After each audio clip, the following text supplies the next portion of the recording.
Assalamualaikum warahmatullahi wabarakatuh. Bismillah, alhamdulillah, wassalatu wassalamu ala rasulillah. Salam sejahtera untuk kita semuanya.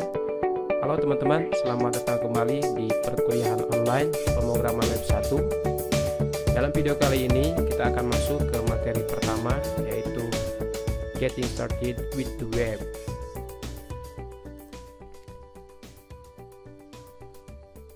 Berikut adalah poin-poin pembahasan dalam video kali ini.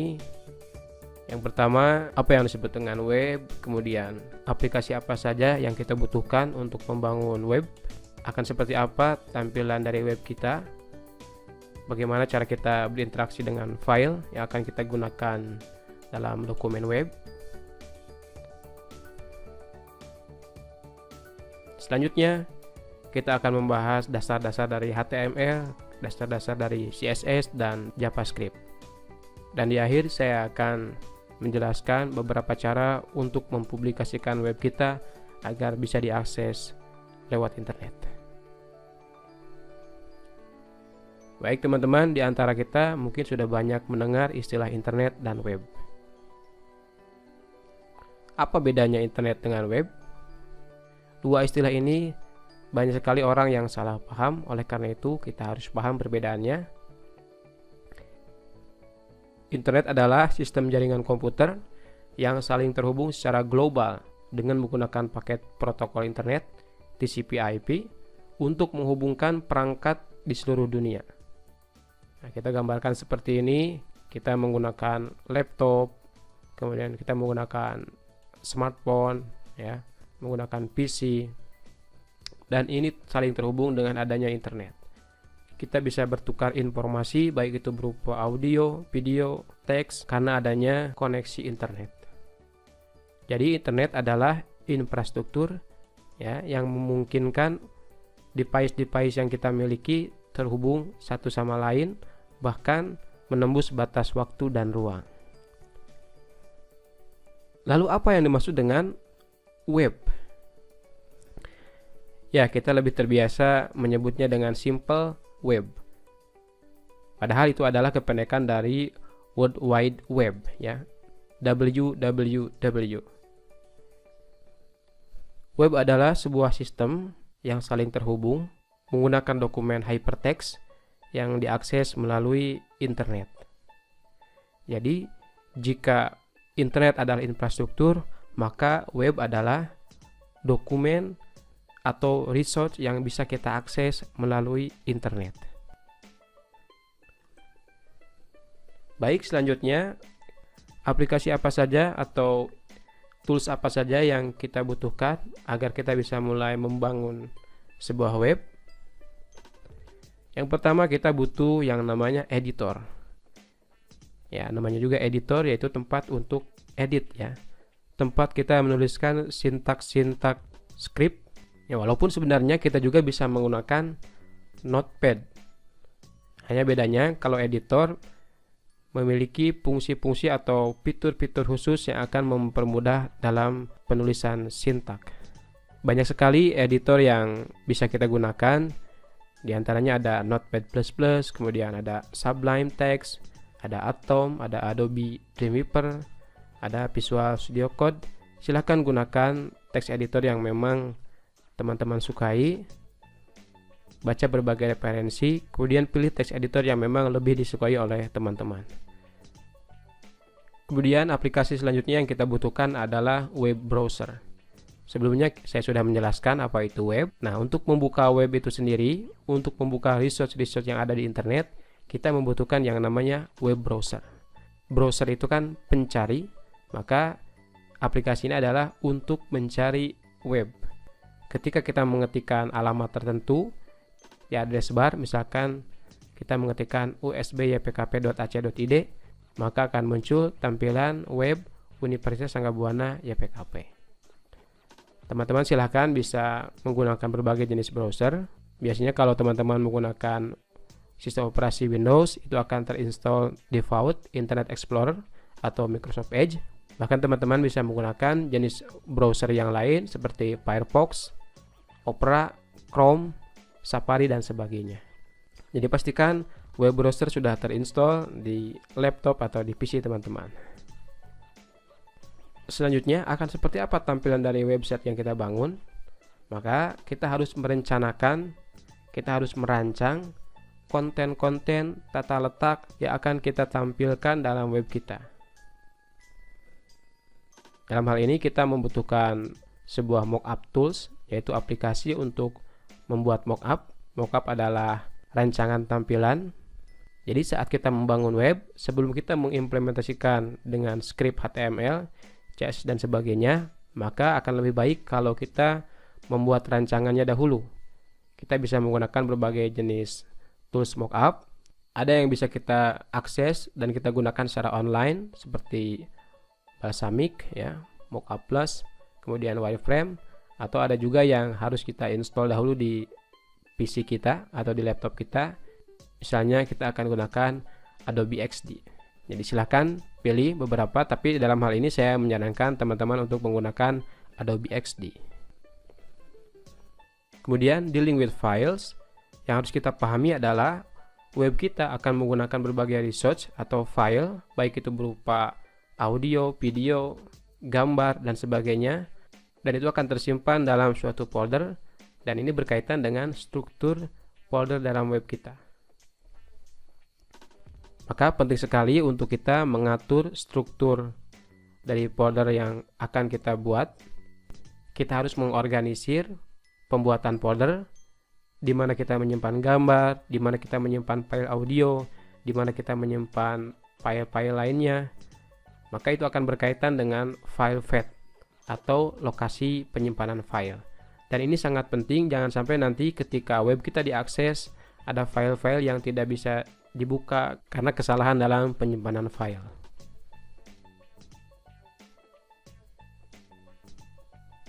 Kemudian saya akan memberikan sedikit gambaran dasar-dasar mengenai penggunaan HTML, bagaimana cara mengimplementasikan CSS untuk file HTML kita. Lalu saya juga akan mendemokan penggunaan JavaScript sederhana untuk dokumen web. HTML adalah bahasa markup yang digunakan untuk membangun struktur dari web. Kemudian CSS adalah kode yang akan kita gunakan untuk memberikan penggaya pada dokumen HTML kita. Sedangkan JavaScript adalah untuk membuat web kita lebih interaktif atau lebih hidup. Dalam istilah lain kita sebutnya sebagai behavior. Dan saya akan mendemokan penggunaan dasar HTML, kemudian bagaimana cara mengimplementasikan CSS terhadap dokumen HTML kita, dan saya juga akan mendemokan penggunaan JavaScript sederhana. Silahkan buka browsernya. Pada pengantar perkuliahan saya sudah memberikan tugas pada Anda untuk mengunjungi suatu web, ya, yaitu web3schools.com. Ya. Web ini berisi tutorial pembahasan-pembahasan dasar-dasar dari web development, ya, dimulai dengan mempelajari HTML, CSS dan sebagainya. Mari kita mulai mengenal apa itu HTML. Saya akan mencontohkan membuat sebuah dokumen HTML sederhana. Nah, di sini ada contohnya ya. Silahkan buka editor kalian. Saya menggunakan editor Visual Studio Code untuk membuat sebuah dokumen HTML. Jika kita lihat dalam contoh dokumen ini terdapat beberapa tag atau penanda. Kita bisa melihat doc type, kemudian HTML ya. Ada tag pembuka dan tag penutup, kemudian ada bagian head, pembuka dan penutup. Kemudian di dalam bagian head itu terdapat title ya, atau judul. Selanjutnya setelah head kita menemukan adanya body, pembuka penutup. Nah, kemudian dalam body itu ada penanda-penanda lain ya, seperti ini. Ada H1, kemudian ada P. Saya akan copy saja script HTML ini ke kode editor saya. Di sini saya menggunakan editor Visual Studio Code. Saya akan menjelaskan contoh sederhana yang saya dapatkan dari web w3schools.com. Nah, di bagian paling atas kita menemukan doctype HTML. Doctype itu adalah penanda dari tipe dokumen HTML yang kita gunakan. Jika kita menemukan seperti ini, tandanya kita sedang menggunakan HTML versi 5. Perlu diketahui teman-teman, karena HTML itu terus berkembang dan terakhir sekarang HTML sudah ada di versi HTML5. Maka sebelumnya ada HTML4, 3, 2 dan sebagainya. Itu punya tipe dokumen yang berbeda-beda. Untuk tipe-tipe dokumen HTML, teman-teman bisa cek di web w3schools.com. Kemudian pilih menu HTML Introduction. Nah, kita bisa lihat di bawah. Nah, ini ya, ada HTML History. Nah, itu dimulai dari tahun 89 ya sampai terakhir tahun 2017. HTML itu sudah masuk ke versi HTML 5.2 ya. Jadi intinya kita sedang berada di fase HTML5. Nah, penandanya adalah penggunaan tipe dokumen HTML seperti ini ya. Doctype HTML. Nah, selanjutnya ada penanda lain yaitu HTML. Ini adalah penanda utama atau selanjutnya disebut dengan tag. Tag HTML ini adalah tag yang mewadahi semua tag-tag yang lain. Kemudian dalam tag HTML itu ada dua tag turunan utama lainnya, yaitu tag head dan tag body ya. Head itu bagian kepalanya, kemudian body itu bagian badannya. Nah, di dalam bagian head ini tempat kita menyertakan judul dari dokumen HTML kita. Ini yang akan nanti muncul di title bar dalam web browser kita. Saya akan ganti misalnya dokumen HTML pertama ya. Nah, kemudian bagian body ini adalah tempat kita memasukkan elemen-elemen lain yang akan dimunculkan dalam browser. Kita coba simpan dokumen HTML ini. Ya, misalkan saya simpan di desktop. Saya buat sebuah folder namanya latihan HTML. Saya berikan nama latihan 1.html ya. Jangan lupa tipenya .html. CSS type-nya HTML. Kemudian kita simpan. Nah, maka sudah tersimpan dengan nama lat1.html. Ada fetnya ya, atau alamat penyimpanan filenya ya, tersimpan di user, lab reset, desktop, latihan HTML, kemudian file HTML. Kita sudah membuat sebuah dokumen HTML. Nah, kita bisa tampilkan menggunakan web browser. Ingat, web browser adalah tools atau aplikasi yang kita gunakan untuk membuka dokumen web. Cara membukanya, teman-teman bisa akses file web tadi ya. Ini saya simpan di desktop, kemudian di folder latihan HTML, maka akan ada file lat1 yang sudah kita buat tadi. Kita bisa langsung membukanya dengan double klik saja. Kebetulan di sini saya menggunakan web browser defaultnya Chrome, jadi ini akan terbuka secara otomatis menggunakan web browser Chrome. Kita double klik, nah, maka sudah muncul ya. Jadi kita sudah mengakses atau membuka dokumen web menggunakan browser. Ini alamatnya sudah bisa kita cek ya. File 1.html, kemudian ini adalah kontennya, judul yang tadi kita buat di bagian title, dokumen HTML pertama. Jika saya rubah dokumen HTML contoh, kita save. Ya, kemudian saya reload, maka sudah merubah ya. Ini adalah heading atau judul, kemudian ini adalah paragraf. Kalau kita cek, nah, di sini menggunakan tag H1 dan P. Ya, jadi seperti itu, mudah sekali cara kita membuat dokumen HTML yang sederhana. Kemudian kita bisa buka langsung menggunakan web browser. Selanjutnya saya akan contohkan pengimplementasian atau penggunaan CSS yang sederhana. Cara sederhana untuk mengimplementasikan CSS yaitu kita bisa yaitu kita bisa menggunakan yang namanya atribut style ya. Teknik ini dikenal sebagai inline style. Jadi kita langsung menggunakan CSS di dalam tag pembuka. Kita gunakan atribut style. Misalkan di sini saya akan menggunakan sebuah atribut color. Color itu properti yang digunakan untuk memberikan warna terhadap teks. Jika tadi warna defaultnya adalah hitam, maka sekarang saya akan coba menggunakan warna biru ya. Jangan lupa kita akhiri dengan semikolon atau titik koma. Kita coba save. Kemudian kita cek lagi di browser. Reload this page.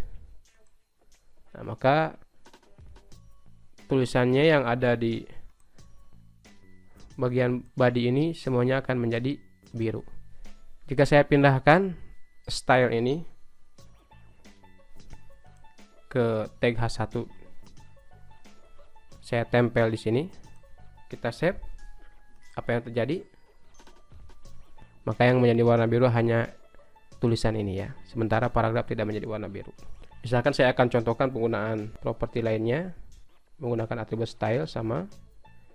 Ini saya akan menggunakan misalkan background color ya. Saya akan gunakan background color warnanya ini ya, cornflower blue. Ya, kita save, kita lihat, kita reload apa yang akan terjadi. Nah, maka ada backgroundnya sekarang ya. Tulisan ini, paragraf ini sekarang ada backgroundnya. Saya tambahkan paragrafnya, tulisan paragrafnya biar agak panjang. Ini ya, lorem. Oke. Kita save. Nah, jadi seperti itu teman-teman ya. Jadi itu contoh penggunaan CSS ya. Tentu nanti akan ada teknik-teknik lain yang akan secara khusus dibahas dalam materi mengenai CSS, termasuk dalam materi pengintegrasian HTML dan CSS yang lebih advance. Selanjutnya saya akan mencontohkan penggunaan JavaScript sederhana. Yang intinya penggunaan JavaScript itu untuk menambah behavior atau tingkah laku dari dokumen web kita. Kita kembali ke website w3schools.com. Kalau kita cek di bagian atas ya, setelah HTML, CSS kemudian ada JavaScript. Jadi pembahasannya beruntun ya, HTML, CSS, JavaScript. Nah, 3 serangkai ini yang akan kita pelajari dalam 1 semester ini. Nah, jika kita melihat contoh di sini, bahkan teman-teman bisa langsung coba ya, try it yourself. Kita bisa klik. Nah, contohnya JavaScript itu seperti ini. Ketika kita mengklik sebuah tombol atau kita melakukan sesuatu, maka akan ada aksi yang dikerjakan. Ya, di sini akan saya coba klik ya, click me to display date and time. Nah, maka akan muncul tanggal dan waktu ya. Nah, sintaknya adalah seperti ini teman-teman ya. Di sini ada elemen button, kemudian ada elemen paragraf dengan ID demo. Mana yang disebut dengan JavaScript? Ya, yaitu ini ya, script ini. Dokumen dot get element by ID.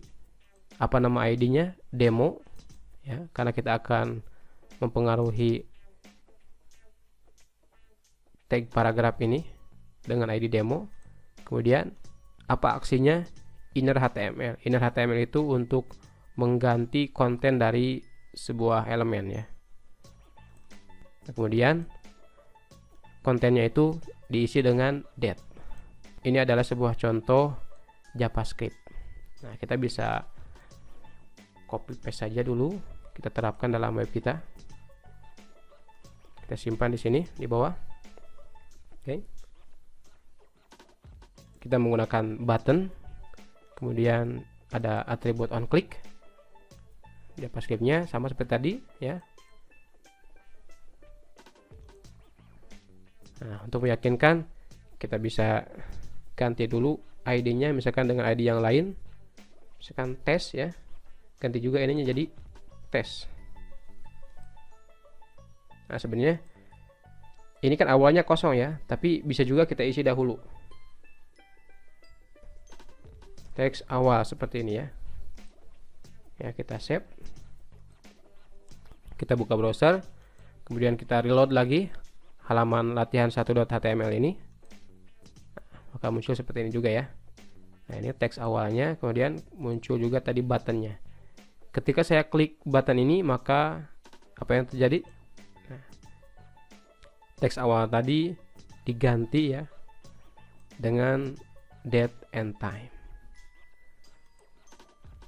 Nah, itu teman-teman ya, untuk contoh sederhana bagaimana membuat dokumen HTML, kemudian bagaimana cara mengimplementasikan CSS sederhana, termasuk cara menerapkan JavaScript sederhana untuk dokumen web kita. Tentunya ini masih sangat panjang pembahasannya.